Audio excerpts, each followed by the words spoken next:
Alors, je vais essayer de faire croire à tout le monde que Capgemini, c'est comme Michel Augustin. On est entre nous, des potes. Le seul problème, c'est qu'on est 125 000 potes. Donc, alors, moi, je vais vous raconter. Il y a quelques points communs. D'abord, j'ai adoré, je vais juste souligner un point, j'ai adoré Augustin qui dit à ses amis ou collègues qui ont fait HEC qu'il est grand temps qu'ils passent un diplôme. Ça, j'ai bien aimé. Euh, il y a quelques points communs, pardon. Le premier point commun, c'est que dans l'approche que Capgemini a décidé de prendre sur le digital et les réseaux sociaux. Alors déjà, premier élément, c'est que Capgemini, on est extrêmement, extrêmement digitaux et on est B2B. Donc forcément, ça va faire quelques différences. Mais dans l'approche que l'on a décidé de prendre, c'est une approche très individualisée. Ça veut dire quoi? Ça veut dire que on est dans des métiers qui sont des métiers assez techniques, même si on essaye de les relier un maximum au business, on est dans des métiers qui sont technologiques. On parle beaucoup de développement, on parle beaucoup de serveurs, on parle beaucoup de sites internet, on parle beaucoup de SAP. Bref, c'est pas des choses très fun. Cela dit, ça intéresse énormément nos clients et ce qui les intéresse avant tout, c'est d'être certain que la mise en place de ces projets va se faire dans les meilleures conditions. Et pour être rassurés, ils ont besoin en fait d'un partage d'expérience. Et c'est un peu tout ce que l'on a voulu mettre en œuvre dans nos opérations de contenu, qui sont des opérations que l'on mène on va dire en parallèle de nos communications plus publicitaires. Ces opérations de contenu, en fait, on a décidé de les lancer au moment où Capgemini a pris le tournant du 100% digital en 2010, pour justement venir renforcer ou compléter de la communication qui pouvait sembler être très corporate. Et on a décidé de les lancer pour renforcer, pour créer cette intimité entre deux personnes. L'intimité entre deux personnes, donc c'est pas l'intimité entre une marque et ses clients ou ses futurs clients, mais c'est l'intimité entre des experts, des individus comme vous et moi, qui tous les jours faisons des choses, réalisons des choses, et donc avons une expérience à partager. On l'a fait de plusieurs formes, sous plusieurs formes au début. On a décidé de s'associer avec des grands partenaires médias, comme l'a dit Jean-Sébastien, et plus spécifiquement des grands partenaires médias dans la finance. Donc on avait ciblé 3 grands marchés à l'époque, les États-Unis, l'Angleterre et le Royaume-Uni et la France. Et sur chacun de ces 3 marchés, on est allé discuter avec le plus gros média financier local, donc, que sont le Wall Street Journal, le FT et les Échos. Et on leur a demandé ce qu'ils étaient capables de construire avec nous pour justement créer cette intimité. Chacun des partenaires médias est revenu avec des propositions totalement différentes. Certains sont revenus avec une traduction de ce qu'on connaît tous, les publis rédactionnels. Ça ressemble un petit peu à ce que vous aviez fait sur Libération, enfin, dans l'esprit, newsletter, un format un peu newsletter qui ne ressemble pas à de la pub qu'on publie. D'autres sont revenus avec des formats plus innovants, où ils donnaient la parole à des experts de chez Capgemini, mais ça restait quand même très public rédactionnel. Et en France, les Échos, on a travaillé avec les Échos, et ils nous ont proposé de développer plutôt un concept autour de témoignages, de décideurs ou de personnes des entreprises du marché français, qui donc partageaient leur expérience de la mise en place, de la mise en œuvre de telle ou telle solution. Donc ça a démarré comme ça, et puis le le premier avantage, je voudrais partager l'expérience du digital, le premier avantage que l'on a eu à choisir le digital comme canal, c'est qu'on a pu très très très vite décider d'améliorer, décider d'arrêter certains partenariats et décider d'en faire évoluer d'autres. Tout cela s'est déroulé en fait avec en toile de fond la mise en place ou le développement plutôt d'une initiative qui est ce que l'on a appelé Expert Connect chez nous et qui est en fait une initiative où on a décidé de donner la parole de façon très naturelle, très intense et très directe à nos collaborateurs. J'ai dit tout à l'heure que moi j'avais 125 000 collègues.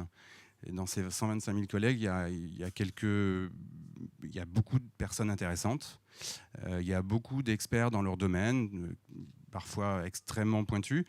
Et il est évident que sous une ombrelle corporate, il est quasiment impossible d'aborder tous ces sujets d'expertise. Et deux, si nous on les aborde on va dire uniquement sous la marque Capgemini, il y a très peu de chances pour qu'on atteigne la bonne audience au bon endroit au bon moment. Et donc ça a été un peu compliqué parce que dans un grand groupe comme Capgemini, il y a beaucoup de questions de gouvernance, mais on a réussi à convaincre le management que plutôt que de s'embêter à essayer d'aborder tous les thèmes tout le temps, il était sans doute plus simple d'organiser un tout petit peu la prise de parole de ces experts et de faire en sorte de les aider à communiquer avec leur propre réseau, qui en général sont des réseaux qui sont intéressés par les mêmes sujets. Les réseaux sociaux, c'est vraiment au cœur de nos canaux. On est une entreprise technologique avec sans doute 90% d'ingénieurs qui se sont mis sur les réseaux sociaux dès qu'ils ont pu et qui sont tous persuadés d'être à la pointe de la pointe de la pointe. Donc je ne vous raconte pas les discussions que l'on a avec nos collègues parce qu'ils sont tous stratèges des réseaux sociaux. Mais il n'empêche qu'ils sont en effet hyper connectés. Donc c'est plutôt une base extrêmement solide de présence numérique. Pour revenir sur ta question sur les opérations tactiques, quand on a décidé de remettre en question le partenariat aux États-Unis, parce que c'était ce partenariat-là qui n'était pas idéal, on a recherché quelle pouvait être la mécanique la plus intéressante et en fait on a très récemment lancé une opération avec LinkedIn qui est forcément très adaptée à notre cible et qui pour le coup est une opération de curation de contenu. Donc là on rend un service à nos utilisateurs et nos futurs clients en filtrant, en triant, en choisissant des contenus autour de thèmes qui nous sont chers et en les mettant à disposition à la fois via LinkedIn directement sur leur profil. Donc on arrive à identifier quels sont les centres d'intérêt des utilisateurs sur LinkedIn et à leur pousser les articles qui les intéressent. Et en créant un hub de contenu qui s'appelle Content Loop et qui est en fait une plateforme extrêmement simple où chaque utilisateur peut aller consulter les derniers contenus qui sont d'ailleurs souvent des contenus plutôt type blog, donc des contenus qui ne sont pas forcément évidents à trouver, à identifier sur le web. Donc ce n'est pas les contenus habituels que l'on peut voir sur les grands médias. Donc tout ça est regroupé à un endroit et surtout tout ça est mis dans un environnement très facilement partageable. Donc ça, c'était aussi l'enjeu de s'associer et de construire un partenariat avec un réseau social comme LinkedIn. C'est pas seulement d'aller chercher des visiteurs sur LinkedIn, mais c'est aussi de donner aux visiteurs qui viennent sur la plateforme la possibilité de le repartager avec leur réseau, notamment via LinkedIn, mais également par tous les autres. Combien de temps vous avez mis comment ça s'est passé cette mise en œuvre et cette montée en puissance? Alors, quand on a retravaillé le positionnement de la marque en 2010, on a décidé de se focaliser très, très fortement sur l'humain. En fait, on s'est rendu compte que beaucoup de nos concurrents étaient à fond sur la technologie, l'innovation, une planète intelligente, tout ça. Et nous, en interrogeant beaucoup justement les clients et les équipes, on s'est rendu compte que la vraie valeur, elle se situait dans l'intelligence de nos collègues. Du coup, on a retravaillé un positionnement qui est très très axé sur l'humain et sur le résultat. Et quand on a lancé ce positionnement, on a lancé une campagne qui était ni plus ni moins que la mise en avant de certains de nos collègues, choisis d'ailleurs de façon tout à fait objective, c'est-à-dire pas du tout par leur position dans l'organisation, mais vraiment par l'histoire qu'ils ont à raconter. Et à l'occasion de cette campagne qui a démarré en novembre 2010, on avait construit une landing page, une page de campagne, avec des experts qui racontent leur histoire. Et on s'est rendu compte que cette landing page attirait un trafic extrêmement important. Donc cette landing page, elle s'est très vite transformée. Enfin, on a très vite décidé de la conserver. Ce qui devait être à l'origine plutôt temporaire, on l'a pérennisé.